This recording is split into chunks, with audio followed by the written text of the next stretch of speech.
कहानी की शुरुआत एक छोटे से गांव से होती है।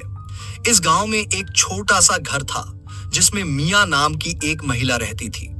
मियां के साथ उसका प्रेमी मैसी भी रहता था। दोनों का रिश्ता बहुत ही रोमांटिक था और वे अक्सर एक दूसरे के साथ भावनात्मक रूप से जुड़ जाते थे।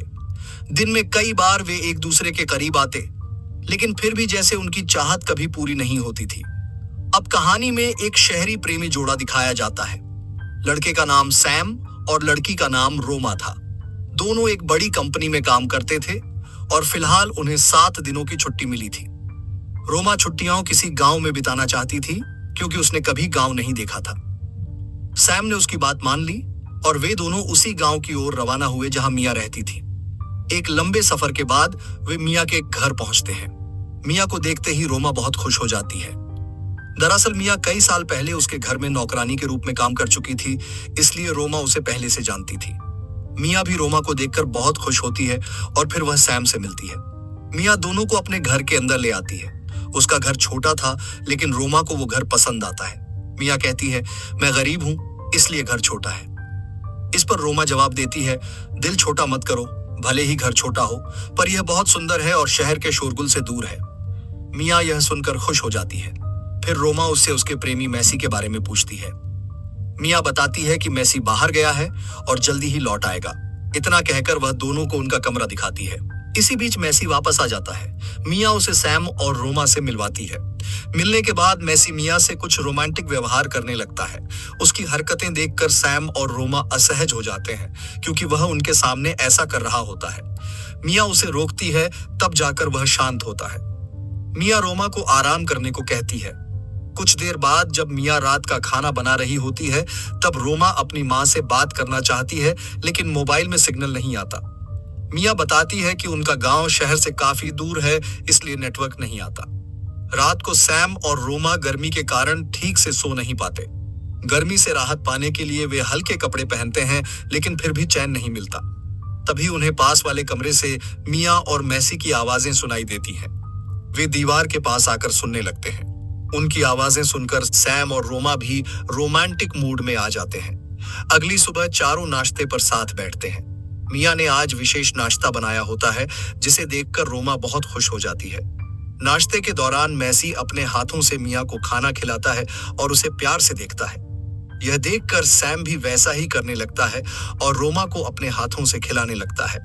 रोमा भी खुशी से खाती है। इसी दौरान रोमा के गले में कुछ फंस जाता है, जिससे उसे खांसी होने लगती है। मियां जल्दी से आकर उसकी मदद करती है और गले में फंसी चीज निकालती है। इसके बाद रोमा ठीक हो जाती है।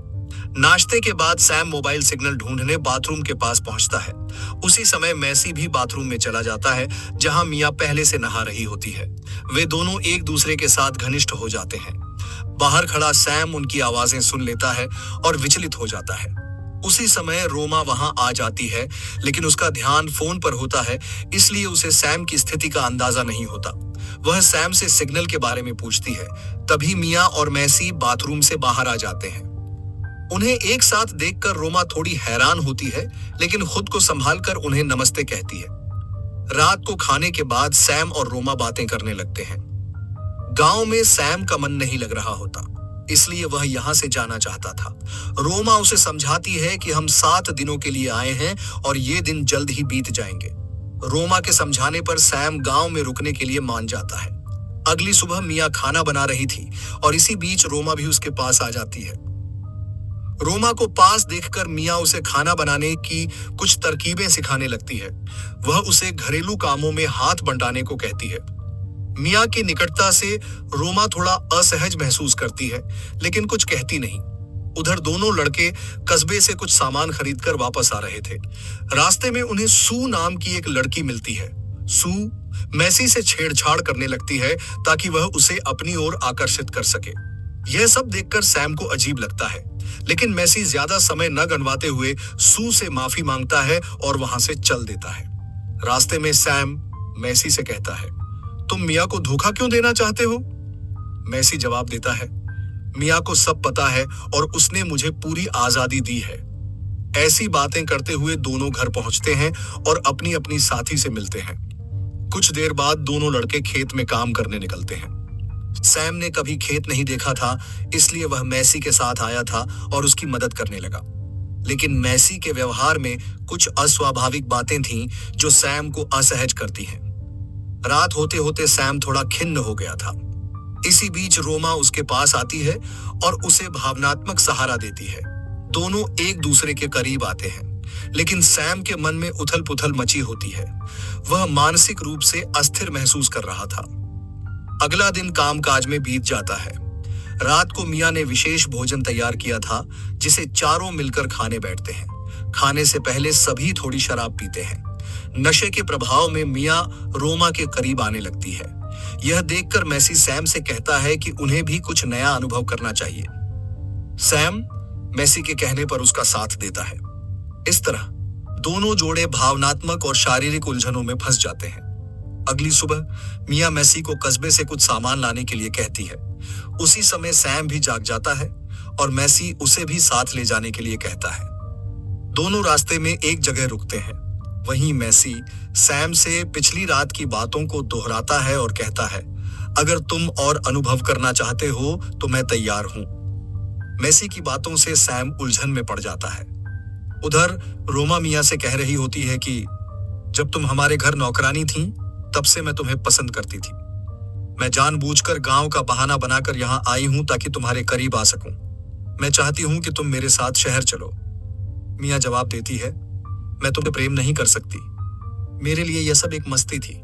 मुझे गांव की जिंदगी पसंद है, इसलिए मैंने नौकरानी का काम छोड़ दिया। रोमा उसे समझाने की कोशिश करती है, लेकिन मियां उसे घर छोड़ने को कहती है। रोमा कहती है, कम से कम आखिरी बार मुझे गले लगाने दो। इसके बाद वे एक दूसरे के करीब आते हैं। इसी समय सैम भी मैसी के साथ कुछ निजी क्षणों में उलझ जाता है। रात को सैम अपना सामान पैक कर रहा था और रोमा उदास मन से उसके पास बैठी थी। दोनों एक दूसरे को सारी सच्चाई बता देते हैं। दोनों ने एक दूसरे को धोखा दिया था, लेकिन अंत में दोनों ने एक दूसरे को माफ कर दिया। अगली सुबह मियां और मैसी घर के कामों में व्यस्त थे। तभी सैम और रोमा बाहर आते हैं और उन्हें अलविदा कहकर निकल पड़ते हैं। कहानी के अंत में सैम और रोमा शहर की ओर लौटते हैं, लेकिन इस बार उनके चेहरे पर मुस्कान नहीं थी। उनकी आंखों में अफसोस और खोए हुए रिश्ते की पीड़ा झलक रही थी। मियां और मैसी को उनके जाने का कोई असर नहीं होता, क्योंकि उनके जीवन का मकसद बस वासना तक सीमित था। उनके लिए संबंधों में प्रेम, स्नेह या समझ का कोई स्थान नहीं था। इसी के साथ यह कहानी समाप्त होती है। दोस्तों, आपको यह कहानी कैसी लगी? कृपया कमेंट में जरूर बताएं।